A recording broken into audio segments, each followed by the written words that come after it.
Hello viewers, welcome to Sonia's doll world. ಇದು ಬಂದು ಸೋಮವಾರದ ವ್ಲಾಗು. ಸಂಡೇ ನಾವು ಬೆಂಗಳೂರಿಂದ ಬಂದು ಸೋಮವಾರ ಸ್ವಲ್ಪ ಕೆಲಸಗಳನ್ನು ಮಾಡಿಕೊಂಡು ಸೋಮವಾರ ದಿಢೀರಂತ ಟಿಪ್ಟೂರಿಗೆ ಹೊರಟ್ವಿ. ಯಾಕೆ ಅಂತ ನಾನು ಮುಂದೆ ಹೇಳ್ತೀನಿ. ಇದು ತುಮಕೂರಿನ ಹೊಸ ಬಸ್ ಸ್ಟ್ಯಾಂಡು. ಇಲೋವೇಟರ್ ಎಲ್ಲ ಮಾಡಿ ತುಂಬ ಚೆನ್ನಾಗಿ ಮಾಡಿದ್ದಾರೆ. ಇವಾಗ 3 ಫ್ಲೋರ್ ಇದೆ. ಕೆಳಗಡೆ ಸಿಟಿ ಬಸ್ ಸ್ಟ್ಯಾಂಡು, ಮೇಲ್ಗಡೆ KSRTC ಬಸ್ ಸ್ಟ್ಯಾಂಡ್ ಇದೆ. ಸೊ ಹೋದ್ವಿ.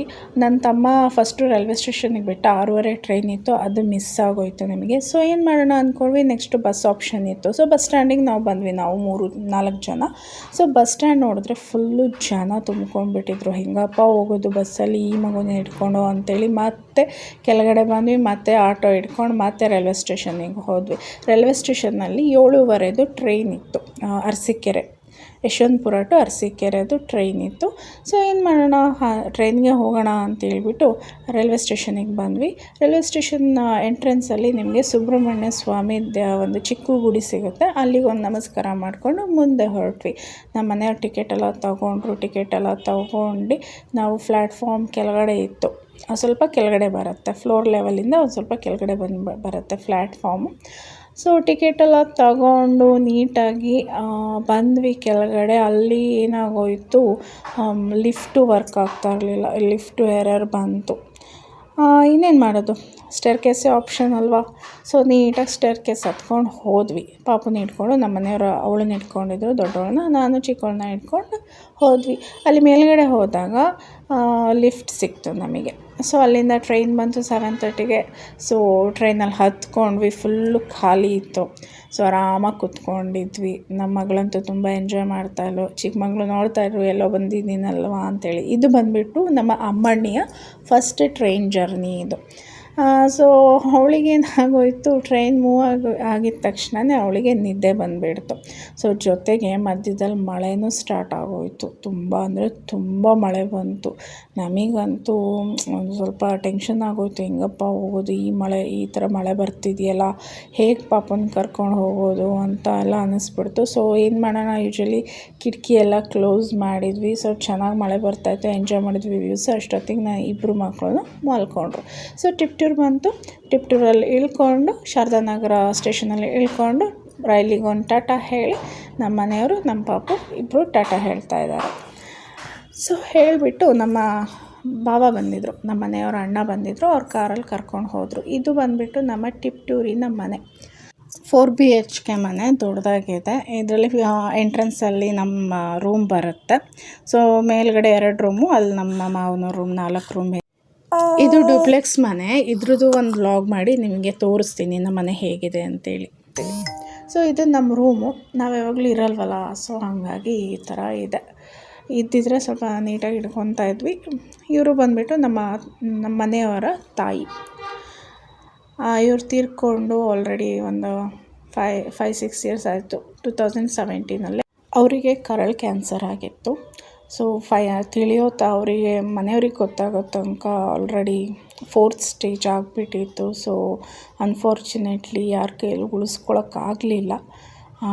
ಸೊ ಅವ್ರು ನಮ್ಮನ್ನೆಲ್ಲ ಬಿಟ್ಟು 2017 ಡಿಸೆಂಬರ್ಗೆ ಹೊರಟೋದ್ರು. ಬಟ್ ನನಗೆ ಅವಾಗಿನ್ನೂ ಮದುವೆ ಆಗಿರಲಿಲ್ಲ. ನಂದು 2019 ಆಗಿತ್ತು ಮದುವೆ. ಸೊ ಇದು ಬಂದು ನಮ್ಮ ಮಾವನವ್ರ ರೂಮು. ಅಲ್ಲಿಂದ ಇದು ಕಿಚನ್ ಸ್ವಲ್ಪ ದೊಡ್ಡದಾಗಿದೆ. ಅಲ್ಲೇ ಸ್ಟೋರ್ ರೂಮ್ ಥರನೂ ಇದೆ ಒಳಗಡೆ. ಸೊ ಇದೆಲ್ಲ ಆಯಿತು. ಅವತ್ತೆಲ್ಲ ಊಟ ಮಾಡ್ಕೊಂಡು ಮಲ್ಕೊಂಡು ನಾಳೆ ಬೆಳಿಗ್ಗೆ ಅಂದರೆ ಮಂಗಳವಾರ ಬೆಳಿಗ್ಗೆ ಎಲ್ಲ ರೆಡಿಯಾಗಿ ನಮ್ಮ ಮನೆಯವರು ಹತ್ಯಾಳ ನರಸಿಂಹಸ್ವಾಮಿ ಬೆಟ್ಟಕ್ಕೆ ಹೊರಡ್ತಾ ಇದ್ದಾರೆ.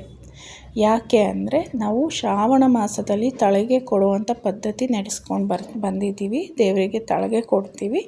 ಸೊ ಆ ಕಾರಣದಿಂದ ಮನೆಯಲ್ಲೇ 2 ಕೋಳಿನ ಕಟ್ ಮಾಡಿ ಏನಿದೆ ಸ್ವಲ್ಪ ತಳಗಿನ ಅಲ್ಲಿರುವಂಥ ಕೆಚ್ಚರಾಯ ಸ್ವಾಮಿಗೆ ಕೊಟ್ಟು ಬರುವಂಥ ವಾಡಿಕೆನ ನಾವು ಶ್ರಾವಣದಲ್ಲಿ ರೂಢಿಸ್ಕೊಂಡ್ಬಂದಿದ್ವಿ. ಸೊ ನಮ್ಮ ಮನೆಯವ್ರು ಆ ಕಡೆ ಹೋದರು. ಸೊ ನಾನು ಈ ಕಡೆ ಸಾಂಬಾರಿಗೆಲ್ಲ ಮಸಾಲೆ ಎಲ್ಲ ಇದು ಮಾಡ್ಕೊಬೇಕಾಗಿತ್ತಲ್ಲ. ಸೊ ಅದಕ್ಕೆಲ್ಲ ರೆಡಿ ಮಾಡ್ಕೊತಾ ಇದ್ದೆ. ಈರುಳ್ಳಿ ಎಲ್ಲ ಫ್ರೈ ಮಾಡಿಕೊಂಡು ನೀಟಾಗಿ ಎಲ್ಲ ಮಸಾಲೆ ಎಲ್ಲ ತೆಕ್ಕೊಳ್ತಾ ಇದ್ದೆ. ಅಷ್ಟೊತ್ತಿಗೆ ನಮ್ಮ ಅತ್ತೆಯವರು ಬಂದು ಅದನ್ನೆಲ್ಲ ಇನ್ನು ಮತ್ತೆ ಬೆಳ್ಳುಳ್ಳಿ ಅದೆಲ್ಲ ಹುರ್ಕೋಬೇಕು ಅಂತ ಅಂದರು. ಹುರ್ಕೊಂಡೆ, ನೀಟಾಗಿ ಹುರ್ಕೊಂಡೆ. ಇವರು ನಮ್ಮ ಅತ್ತೆ, ಇವರು ಬಂದುಬಿಟ್ಟು ನಮ್ಮ ಮಾವನವರ 2ನೇ ಧರ್ಮಪತ್ನಿ. ಸೊ ಇವ್ರು ಇವಾಗ ಅವ್ರ ಜೊತೆ ಇದ್ದಾರೆ. ಸೊ ಇವರು ಅಂದರೆ ನಂಗೆ ಅತ್ತೆನೇ ಅಲ್ವಾ. ಸೊ ಅವ್ರ ಜೊತೆ ಏನು ಆ ಥರ ಏನಿಲ್ಲ, ಚೆನ್ನಾಗಿದ್ದೀವಿ ನಾವಿಬ್ಬರು, ತುಂಬ ಚೆನ್ನಾಗಿದ್ದೀವಿ. ಆ್ಯಂಡ್ ಒಂದು ಕೋಆರ್ಡಿನೇಷನಲ್ಲಿ, ಒಂದು ಅಂಡರ್ಸ್ಟ್ಯಾಂಡಿಂಗಲ್ಲಿ, ಒಂದು ಬಾಂಡಿಂಗಲ್ಲಿ ನಾವಿಬ್ಬರು ಇದ್ದೀವಿ. ಸೊ ಅವರು ಕೂಡ ನಮ್ಮನ್ನೆಲ್ಲ ಇಷ್ಟಪಡ್ತಾರೆ, ನಾವು ಕೂಡ ಅವ್ರನ್ನ ಇಷ್ಟಪಡ್ತೀವಿ. ಸೊ ಇಲ್ಲೆಲ್ಲ ಹುರ್ಕೊಂಡು ಎಲ್ಲ ನೀಟಾಗಿ ಇದು ಮಾಡಿಕೊಂಡು, ನೀಟಾಗಿ ಎಲ್ಲ ಹುರ್ಕೊಂಡು ಪ್ಲೇಟಿಗೆಲ್ಲ ಸರ್ವ್ ಮಾಡ್ಕೊತಾ ಇದ್ದೀನಿ ರೂಪಕ್ಕೆ. ಅಷ್ಟೊತ್ತಿಗೆ ನನ್ನ ಮಗಳು ಅಳ್ತಾಯಿದ್ಲು. ಸೊ ಹಾಗಾಗಿ ನಾನೇನು ಮಾಡಿದೆ, ನನ್ನ ಮಗಳಿಗೆ ಹಾಲು ಕುಡ್ಸೋಕ್ಕಂತ ಹೋದೆ. ನಮ್ಮ ಅತ್ತೆಯವರು ಏನಿದ್ದಾರೆ ಅವರು ಖಾರನ ರುಬ್ಕೊಂಡ್ರು. ಇದು ಬಂದು ಕೆಲವೊಂದು ಹತ್ತೇಳು ನರಸಿಂಹಸ್ವಾಮಿ ಬೆಟ್ಟ, ಇದು ಹಳೆ ಫೋಟೋಸು. ನಾನೇನು ಹಾಕಿದ್ದೀನಲ್ಲ, ಇವಾಗ ಅಪ್ಲೋಡ್ ಮಾಡಿದ್ದೀನಲ್ಲ, ಇವೆಲ್ಲ ಹಳೆ ಫೋಟೋಸು. ಇದು ಹಳೆ ದೇವಸ್ಥಾನ, ವಿಗ್ರಹ ಮಾತ್ರ ಏನಿದೆ ಅದೇ ವಿಗ್ರಹ. ಸೊ ಇದು ಬಂದುಬಿಟ್ಟು ನೂತನವಾಗಿ ನಿರ್ಮಿಸಿರೋದು. ಇವಾಗಂತೂ ತುಂಬ ಚೆನ್ನಾಗಿ ಮಾಡಿದ್ದಾರೆ, ಮೆಟ್ಲೆಲ್ಲ ಮಾಡಿದ್ದಾರೆ ನೀಟಾಗಿ. ಮೊದಲೆಲ್ಲ ಕಾಲು ಮೆಟ್ಲಲ್ಲಿ ನಡ್ಕೊಂಡು ಹೋಗ್ಬೇಕಾಗಿತ್ತು, ಇವಾಗ ಸಿಮೆಂಟ್ ಬ್ಲಾಕ್ಸಲ್ಲಿ ನೀಟಾಗಿ ಕಲ್ಲಲ್ಲೆಲ್ಲ ಮೆಟ್ಲು ಮಾಡಿದ್ದಾರೆ. ಇವಾಗ ತುಂಬ ಸ್ಪೇಸ್ ದೊಡ್ಡದಾಗಿ ಮಾಡಿದ್ದಾರೆ, ತುಂಬ ಚೆನ್ನಾಗಿದೆ ಟೆಂಪಲು. ಎಲ್ಲರೂ ಒಂದು ಸತಿ ವಿಸಿಟ್ ಮಾಡಿ, ತುಂಬ ಚೆನ್ನಾಗಿದೆ ಟೆಂಪಲು, ಮತ್ತು ವ್ಯೂ ಕೂಡ ತುಂಬ ಚೆನ್ನಾಗಿದೆ ಬೆಟ್ಟದ್ದು. ಸೊ ಇದು ಇವಾಗಿರುವಂಥ ನರಸಿಂಹಸ್ವಾಮಿ ದೇವರು. ಆದರೆ ವಿಗ್ರಹ ಅದೇನೆ, ಸ್ವಲ್ಪ ಲುಕ್ಸ್ ಎಲ್ಲ ಚೇಂಜ್ ಮಾಡಿದ್ದಾರೆ. ಅವತ್ತಂತೂ ಶ್ರಾವಣ ಇದ್ದಿದ್ದರಿಂದ ತುಂಬ ಅಂದರೆ ತುಂಬ ಜನ ಬಂದಿದ್ರಂತ, ರಶ್ ಇತ್ತು. ಸೊ ಅವ್ರು ಬರೋಕ್ಕಿಂತ ಮುಂಚೆ ನಾನು ಮುದ್ದೆ ಮಾಡ್ಕೊಂಬಿಡೋಣ ಅಂತ ಹೇಳ್ಬಿಟ್ಟು ಮುದ್ದೆಗೆ ಇಟ್ಟಿದ್ದೆ. ನಮ್ಮ ಮಾವನವರಿಗೆ ಮುದ್ದೆ ಅಂದರೆ ತುಂಬ ಇಷ್ಟ. ಸೊ ಹಂಗಾಗಿ ನಾನು ಯಾವಾಗ ಬಂದ್ರೂ ಅವ್ರು ನನ್ನ ಕೈಲಿ ಮುದ್ದೆ ಮಾಡಿಸ್ಕೊಂಡು ತಿಂತಾರೆ. ಸೊ ಇಲ್ಲಿ ಮುದ್ದೆ ಮಾಡೋಕ್ಕೆ ಇಟ್ಟಿದ್ದೀನಿ. ಅವ್ರಿಗೆ ಚೆನ್ನಾಗಿ ಮೆತ್ತಗಿರಬೇಕು, ಸ್ವಲ್ಪ ಗಟ್ಟಿ ಆದರೆ ಅವರು ತಿನ್ನೋಕ್ಕಾಗಲ್ಲ. ಸೊ ಹಾಗಾಗಿ ಸ್ವಲ್ಪ ಮೆತ್ತಗೆ ಮಾಡಬೇಕು. ಹಾಗಾಗಿ ನಾವು ಕೂಡ ಮೆತ್ತಗೆ ತಿನ್ನೋದು, ಹಾಗಾಗಿ ಸರಿ ಇತ್ತು. ಒಂದು 5 ಮುದ್ದೆ ಮಾಡಿದ್ವಿ. 5 ಮುದ್ದೆನೂ ನೀಟಾಗಿ ಖಾಲಿ ಆಯಿತು. ನಮ್ಮ ಅಮ್ಮ ಕೂಡ ಮುದ್ದೆ ತಿಂದುಬಿಟ್ಲು, ಚೆನ್ನಾಗಿತ್ತು ಅಂಥೇಳಿ. ಮತ್ತು ಎಲ್ಲರೂ ಊಟ ಎಲ್ಲ ಮುಗಿಸ್ಕೊಂಡ್ವಿ, ಎಲ್ಲರದ್ದು ಊಟ ಆಯಿತು. ಊಟ ಆದಮೇಲೆ ನಮ್ಮ ಒಂದಿಬ್ಬರಿಗೆ ಸಂಬಂಧಿಕರಿಗೆ ಕಾರ್ಡ್ ಕೊಡಬೇಕಾಗಿತ್ತು. ಸೊ ಹಂಗಾಗಿ ಕಾರ್ಡ್ ಕೊಡೋಕ್ಕೆ ಹೋದ್ವಿ. ಇಲ್ಲಿ ನನ್ನ ಮಗಳೂ ಕಾರ್ಡ್ ಹಿಡ್ಕೊಂಡು ನಮ್ಮ ಜೊತೆ ಬಂದಿದ್ಲು. ಎಲ್ಲರಿಗೂ ಅವಳ ಕೈ ಅಂದರೆ ಅವಳೇ ಇಟ್ಕೊಂಡಿದ್ಲು ಕಾರ್ಡೆಲ್ಲ. ಸೊ ಗಾಡಿ ಹಿಡ್ಕೊಂಡು ಎಲ್ಲರ ಮನೆಗೆ ಹೋಗಿ ಕಾರ್ಡ್ ಕೊಟ್ಟು ತಕ್ಷಣ ನಾವು ಊರಿಗೆ ಹೊರಟ್ವಿ, ತುಮಕೂರಿಗೆ ವಾಪಸ್. ಸೊ ಹೋಗ್ತಾ ಟ್ರೈನಲ್ಲಿ ಹೋದ್ವಿ, ಬರ್ತಾ ಬಸ್ಸಲ್ಲಿ ಬಂದ್ವಿ. ಸೊ ಇದು ಹೊಸ ಬಸ್ ಸ್ಟ್ಯಾಂಡು, ತುಮಕೂರಿಂದು ಹೊಸ ಬಸ್ ಸ್ಟ್ಯಾಂಡು ಚೆನ್ನಾಗಿ ಮಾಡಿದ್ದಾರೆ. ಇನ್ನೂ ಸ್ವಲ್ಪ ಎಲೆಕ್ಟ್ರಿಕಲ್ ವರ್ಕೆಲ್ಲ ಇನ್ನೂ ಬಾಕಿ ಇದೆ. ಸೊ ನಾವು ಹೋದಾಗ ಅದೆಲ್ಲ ಮಾಡ್ತಾಯಿದ್ರು. ಬೋರ್ಡ್ ಹಾಕಿದ್ದಾರೆ ಇಲ್ಲಿ ಉಗುಳೋರಿಗೆ ದಂಡ ಹಾಕ್ತೀವಿ ಅಂತ. ಬಟ್ ಅನ್ಫಾರ್ಚುನೇಟ್ಲಿ ಅದ್ರ ಪಕ್ಕದಲ್ಲೇ ಆ ಕಡೆ ಚೆನ್ನಾಗಿ ಉಗ್ದಿದ್ರು ನೋಡಿ, ತುಂಬ ಬೇಜಾರಾಗೋಯಿತು. ಹೊಸ ಬಿಲ್ಡಿಂಗ್ನೇ ಇಷ್ಟೊಂದು ಗಲೀಜು ಮಾಡಿ ಹಾಕಿದ್ದಾರಲ್ಲ ನಮ್ಮ ಜನ ಅಂತೇಳಿ. ಅಲ್ಲಿಂದ ಸಿಟಿ ಬಸ್ ಹತ್ಕೊಂಡು ನಾವು ನಮ್ಮ ಮನೆಗೆ ಬಂದ್ವಿ. ಹನುಮಂತಪುರ ಸ್ಟಾಪಲ್ಲಿ ಇಳ್ಕೊಂಡು ನಮ್ಮ ಮನೆಗೆ ಬಂದ್ವಿ. ನನ್ನ ಮಗಳು ಬಂದಿದ್ದ ತಕ್ಷಣವೇ ಅಮ್ಮ ಹೋಮ್ವರ್ಕ್ ಮಾಡಬೇಕು ಅಂತ ಅವಳು ಹೊಸ ಡೆಸ್ಕ್ ಬಂದಿತ್ತಲ್ಲ ಮೀಶೋಯಿಂದ, ಸೊ ಅದನ್ನು ತೊಗೊಂಡು ಹೋಮ್ವರ್ಕ್ ಮಾಡ್ತಾ ಕೂತ್ಕೊಂಡ್ಳು. ಹೊಸ ಡೆಸ್ಕ್ ಅಲ್ವಾ, ಎಲ್ಲರಿಗೂ ಒಂಥರ ಎಕ್ಸೈಟ್ಮೆಂಟ್ ಇರುತ್ತೆ.